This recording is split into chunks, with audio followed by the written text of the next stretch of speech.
তুরস্কের প্রতিনিধি দলের সঙ্গে বৈঠকে বিএনপি 7টা নিউজে সবাইকে আমন্ত্রণ জানাচ্ছি। সাথে আছি আমি তাসলিমা তিথি। পেনের সফট অয়েল বেসড ইঙ্ক দেয় নিখুঁত লেখার আত্মবিশ্বাস। Good luck pen, make your luck. এবারে চলে যাচ্ছি পুরো খবরে। ঢাকা সফররত তুরস্কের প্রতিনিধি দলের সঙ্গে বৈঠকে বসেছেন বিএনপি নেতারা। আজ শুক্রবার বিকেল 3:15টার পর গুলশানে বিএনপি চেয়ারপারসনের রাজনৈতিক কার্যালয়ে এই বৈঠক শুরু হয়। বৈঠকে বিএনপি নেতাদের মধ্যে উপস্থিত আছেন দলের স্থায়ী কমিটির সদস্য আমির খসরু মাহমুদ চৌধুরী এবং সাংগঠনিক সম্পাদক শামাও বায়েদ। তুরস্কের প্রতিনিধি দলে রয়েছেন ঢাকায় নিযুক্ত তুরস্কের ডেপুটি রাষ্ট্রদূত মার্ভি অজলিক, ঢাকা সফররত রফিক কোরকুসুজ, কামাল কেয়া, মেহসুরেত আকিনলি, হোসনি ইয়াজজান, হান্না একবুলাট এবং রাসিম আয়তিন।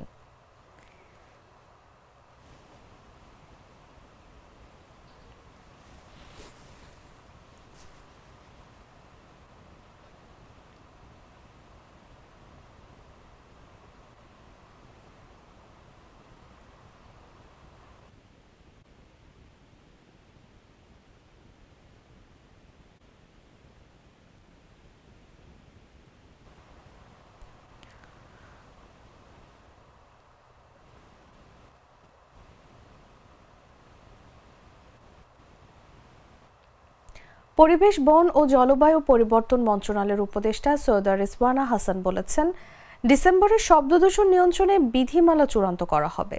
এতে বিধিমালায় শব্দদূষণ নিয়ন্ত্রণে পুলিশকে ক্ষমতা দেওয়া হবে। শুধু জেল জরিমানা করলেই হবে না, মানুষের মধ্যে সচেতনতা ও দায়িত্বশীল আচরণ আনতে হবে। আজ শুক্রবার গুলশান সোসাইটি জামে মসজিদের সামনে শব্দদূষণ নিয়ন্ত্রণের সচেতনতামূলক এক কর্মসূচিতে প্রধান অতিথির বক্তব্যে তিনি এসব কথা বলেন। তিনি বলেন, শব্দদূষণ আমাদের শারীরিক ও মানসিক স্বাস্থ্যের উপর বিরূপ প্রভাব ফেলে। এটি নিয়ন্ত্রণে সবার সহযোগিতা দরকার। গাড়ি চালকদের উদ্দেশ্যে তিনি বলেন, ভাবুন, হর্ন নষ্ট বাজাবেন না। গাড়ির গতি কমালে দুর্ঘটনার ঝুঁকিও কমবে। ঢাকার 10টি এলাকায় শব্দদূষণ নিয়ন্ত্রণে বিশেষ উদ্যোগ নেওয়া হবে জানিয়ে তিনি বলেন, সবাই সচেতন হলে শব্দদূষণ মুক্ত একটি বাসযোগ্য শহর করা সম্ভব।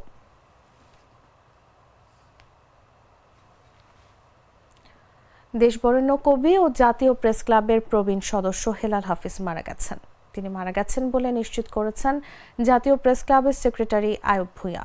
জানা গেছে, 13 ডিসেম্বর দুপুরের দিকে রাজধানী শাহবাগের সুপার হোস্টেলের বাথরুমে দরজা খুলে মৃত অবস্থায় দেখতে পাওয়া যায় কবিকে। পড়ে গিয়ে মাথায় আঘাত পাওয়ার পর রক্তপাত হয়েছে বলে ধারণা করা হচ্ছে। বেলা 2:30টার দিকে তাকে বঙ্গবন্ধু শেখ মুজিব মেডিকেল বিশ্ববিদ্যালয় হাসপাতালে মৃত অবস্থায় আনা হয়। আগামীকাল জাতীয় প্রেস ক্লাবে তার নামাজে জানাজা অনুষ্ঠিত হওয়ার কথা রয়েছে বলে জানিয়েছেন জাতীয় প্রেস ক্লাবের সদস্য কবি আবিদ আজম। হেলাল হাফিজ বাংলাদেশের একজন আধুনিক কবি। তিনি 20 শতাব্দীর শেষাংশে বিশেষ জনপ্রিয়তা অর্জন করেন। তার কবিতা সংকলন যে জলে আগুন জ্বলে 1986 সালে প্রকাশিত হয়। এরপর 33টিরও বেশি সংস্করণ প্রকাশিত হয়েছে। 26 বছর পর 2012 সালে আসে তার দ্বিতীয় কাব্যগ্রন্থ কবিতা 71। তার অন্যতম জনপ্রিয় কবিতা নিষিদ্ধ সম্পাদকীয়। তিনি সাংবাদিক ও সাহিত্য সম্পাদক হিসেবে বিভিন্ন পত্রপত্রিকায় কাজ করেছেন। 2013 সালে তিনি বাংলা একাডেমি সাহিত্য পুরস্কারে ভূষিত হন।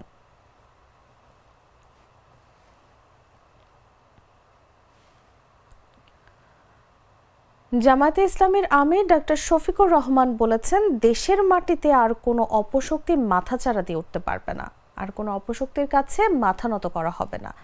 আজ শুক্রবার সিলেট মহানগরীর সরকারি আলিয়া মাদ্রাসা মাঠে কর্মী সমাবেশে তিনি কথা বলেন।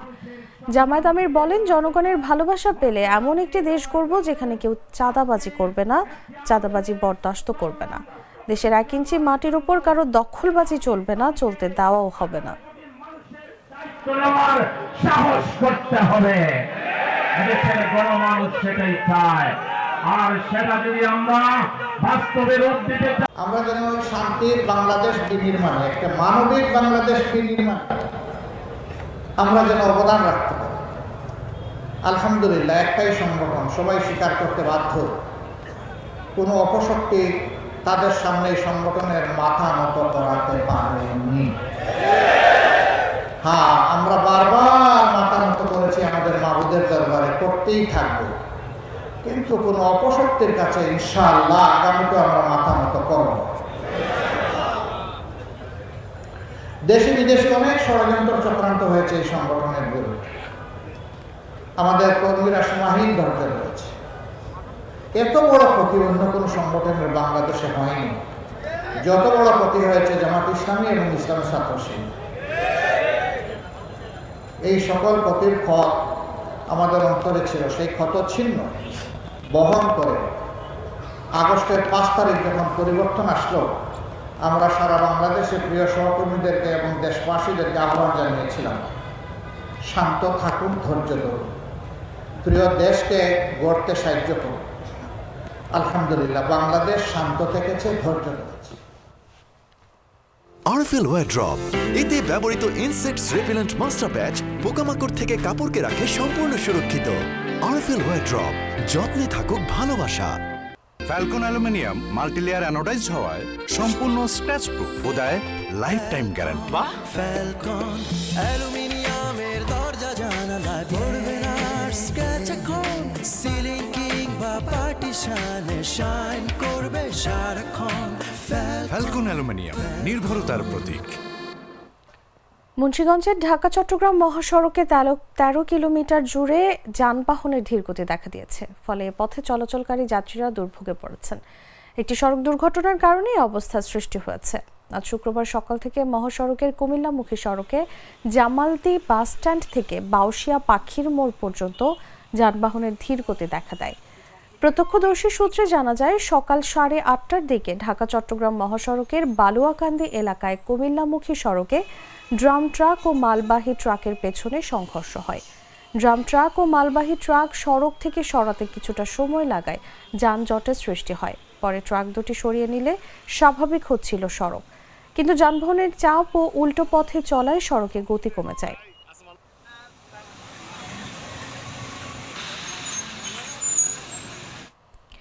পাহাড় ঘেঁষা সবুজের চাদরে আবৃত বিস্তৃত মাঠ, শেষ রাতে কিংবা ভোরে শিশির ভেজা ক্ষেত থেকে কচি সতেজ ক্ষীরা তুলতে ব্যস্ত চট্টগ্রামের মিরসরাইয়ের পূর্ব খোয়াছড়া এলাকার কৃষকরা।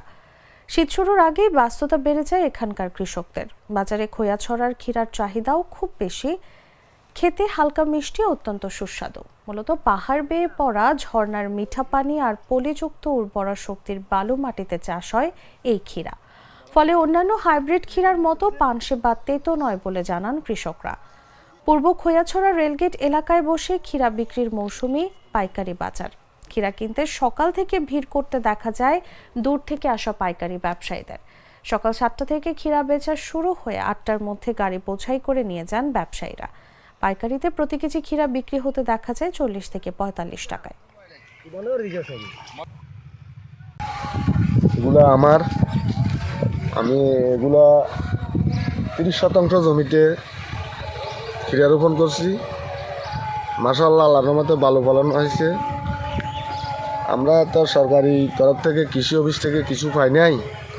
আমরা অনুদানের জন্য আমাদের কৃষি অফিসার শাহজাহান ভাইকে বলছিলাম আমাদেরকে এই দেওয়ার জন্য, কিছু অনুদান দেওয়ার জন্য, কিন্তু দেয় নাই। কিন্তু আমাদেরকে যদি কিছু অনুদান দিত আমরা আরও ভালোভাবে লাভবান হতে পারতাম। খেতে তো রোগবালা আছে, এটা আমরা শাহজাহান ভাইকে বলছিলাম। ওই শাহজাহান ভাই এমনি দেখে, কৃষি অফিস থেকে আসি দেখে, হেস শ্রম আছে, হেস শ্রম দেয়। আমাদের এই অঞ্চলের অনেক শ্রম আছে আমরা মনে করি, কিন্তু রোগবালা আসলে তো এটা তো কিছু করার নাই। জানাবো আন্তর্জাতিক সংবাদ।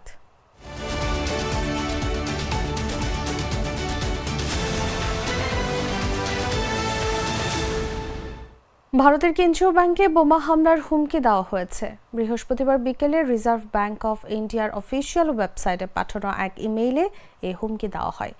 এ নিয়ে 1 মাসেরও কম সময়ের মধ্যে দ্বিতীয়বার এই হুমকি দেওয়া হলো। এর আগে গত 16 নভেম্বরে আরবিআই কাস্টমার কেয়ার ডিপার্টমেন্টে বোমা হামলার হুমকি দেওয়া হয়। আজ শুক্রবার ভারতীয় সংবাদ মাধ্যম এনডিটিভির প্রতিবেদনে বলা হয়েছে, রুশ ভাষায় লেখা ইমেইলটি আরবিআই এর অফিসিয়াল ওয়েবসাইটে পাঠানো হয়েছে। বিষয়টা নিয়ে এরই মধ্যে অভিযোগ জানিয়েছে আরবিআই কর্তৃপক্ষ। অভিযোগের ভিত্তিতে অজ্ঞাত পরিচয় ব্যক্তিদের বিরুদ্ধে একটি মামলা রুজু করেছে মুম্বাই পুলিশ। স্থানীয় মাতা রমাবাই মার্গ থানায় এই অভিযোগ দায়ের করা হয়েছে। মুম্বাই পুলিশ এরই মধ্যে ঘটনার তদন্ত শুরু করেছে।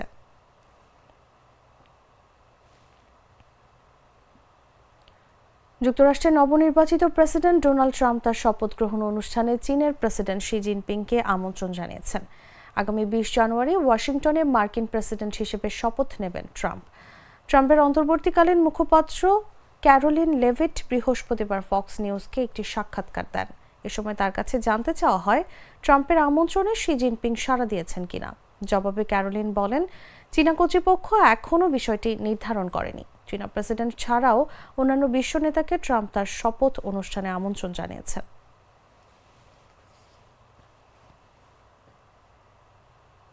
দর্শক, এই ছিল এখনকার মতো। প্রতি মুহূর্তের সর্বশেষ খবর জানতে ভিজিট করুন jagonews24.com। ফলো করুন আমাদের ভেরিফাইড ফেসবুক পেজ এবং সাবস্ক্রাইব করুন জাগো নিউজের ইউটিউব চ্যানেল। ধন্যবাদ সবাইকে।